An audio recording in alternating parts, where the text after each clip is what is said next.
그리고 당장 9월 8일이죠. 월요일부터 시행이 되고요. 규제 지역 내에 주담대 LTV 상한을 40%로 강화해요. 원래는 50%였거든요. 이걸 40%까지 높인다는 건데, 안녕하세요. 홈드부입니다. 9.7 대책이 나왔습니다. 새 정부 들어서 가장 먼저 6.27 대책이 나왔고 이어 나온 두 번째 대책인데요. 6.27 대책은 대출 규제였고 9.7 대책은 공급 대책입니다. 아주 심플하게 비교하면 6.27 대책은 5단계 정도의 매운맛, 그리고 9.7 대책은 진라면 정도의 순한 맛입니다. 시장을 뒤엎을 만한 임팩트가 별로 없다는 얘기죠. 내용은 굉장히 많은데 중요한 핵심만 짚어볼게요. 무엇을 할 건데, 어떻게 할 건데, 이것도 할 건데. 사실 세 개 중에 우리한테 가장 와닿는 부분은 마지막인 이것도 할 건데니까 끝까지 시청을 해주세요. 우선 9.7 공급 대책이 나온 건 지금 공급 C가 말라가니까 앞으로 집값은 더 올라갈 거라 우려가 커서인데요. 그래서 우리 이만큼 집 많이 지어낼 테니까 걱정하지 마 라고 시장을 좀 워시키기 위해 나온 대책이라고 볼 수 있습니다. 그래서 2030년까지 수도권에 130만 호의 주택을 착공합니다. 여기서 중요한 거는 착공 기준이고요. 즉 공사를 들어가는 시점이어야 진짜 새 집이 생기는구나 라고 체감을 하게 되잖아요. 이 부분이 중요합니다. 두 번째는 어떻게 할 건데입니다. 130만 호든 200만 호든 계획은 할 수 있죠. 근데 이걸 어떻게 할 건데란 하우가 가장 중요하겠습니다. 한마디로 겁나 빠르게 영끌해서 만들겠다입니다. 빠르게 하려면 기존 것을 허물고 하는 것보다 아무것도 없는 공공택지를 찾아서 빠르게 집을 올리는 게 낫잖아요. 이걸 진두지휘하는 것을 LH로 정합니다. 기존에는 LH가 상당 부분을 민간에 매각을 해서 LH가 뭐 땅 장사만 한다 이런 지적이 있었는데요. 그리고 민간 건설사는 부동산 호황기에는 건설을 하고 불황이면은 공급을 중단을 하니까 땅은 계속 놀리는 그런 악순환이 있었습니다. 이 싹을 잘라버리겠다는 거예요. 어찌됐든 정부가 키를 잡고 하면 공사는 빠르게 할 수 있다는 의미가 됩니다. 그럼 연끌하겠다는 건 뭐냐? 즉 있는 땅, 노는 땅, 쓸모없는 땅 이런 거 다 찾아서 집만 계속 짓겠다는 겁니다. 예를 들어 볼게요. 수도권 공공지구 내 LH가 소유한 비주택 용지가 있어요. 땅에는 다 쓰임새가 정해져 있는데요. 상업시설, 공공시설, 유보지, 자족, 단독 이런 게 있는데 여기서 자족은 신도시나 대규모 택지 개발에서 주거 기능만 있으면 베드타운이 되기 때문에 일자리나 상업 기능을 함께 담기 위한 부지를 말하는데요. 그리고 유보지는 장래의 어떤 필요에 대비해서 남겨두는 땅이고요. 그런데 이런 거 다 필요 없다. 싹 다 아파트 지어라 이겁니다. 여기는 수도권이었고 서울 쪽으로 가볼게요.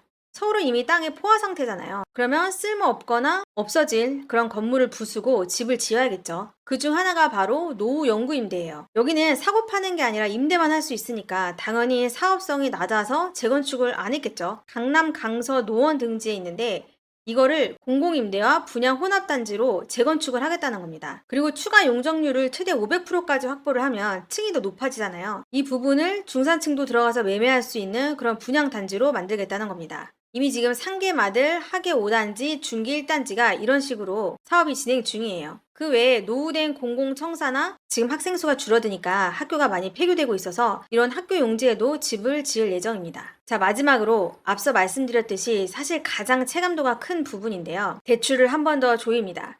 그리고 당장 9월 8일이죠. 월요일부터 시행이 되고요. 규제 지역 내에 주담대 LTV 상한을 40%로 강화해요. 원래는 50%였거든요. 이걸 40%까지 높인다는 건데 지금 규제 지역이 강남 상구랑 용산구만 있어요. 사실 이걸 굳이 왜 만들었나 싶은 게 이미 6.27 대책 때 주담대 한도가 6억으로 묶였잖아요. 근데 이 강남구, 상구랑 용산구 집값이 뭐 20억이다, 50억이다, 70억이다 뭐 이렇게 나오는데 어차피 6억까지 못 나오는 거 굳이 뭐 LTV 40%로 해서 이게 무슨 의미인가 싶기도 합니다. 이것보다 중요한 게 바로 갭 투자를 더 쪼입니다. 1주택자의 전세대출 한도를 수도권 규제 지역에서는 2억 원으로 일원화를 해요. 무슨 말이냐면 내가 10억짜리 집에 6억을 전세 주고 현금 4억만 들여서 집을 샀잖아요. 이게 갭 투자예요. 이렇게 전세를 들였으니까 내가 살 집이 필요하잖아요. 그래서 전세 대출을 받아서 뭐 내가 실거주할 곳을 찾았는데 이게 보증보험마다 기준이 달랐어요. 서울 보증보험 3억, 뭐 주택금융공사 2.2억 뭐 이렇게 되는데 이거 싹 다 필요 없다. 그냥 2억으로 일어나라 이겁니다. 근데 서울이나 수도권의 웬만한 곳에서는 전세 2억짜리 구하기 힘들잖아요. 즉 지방에 가서 살 거 아니면 갭 투자하지 마라 뭐 이런 뜻입니다. 그 다음으로는 이건 좀 정치적인 부분인데요. 이제 국토부 장관도 토지거래 허가구역을 지정을 할 수 있게 됐어요.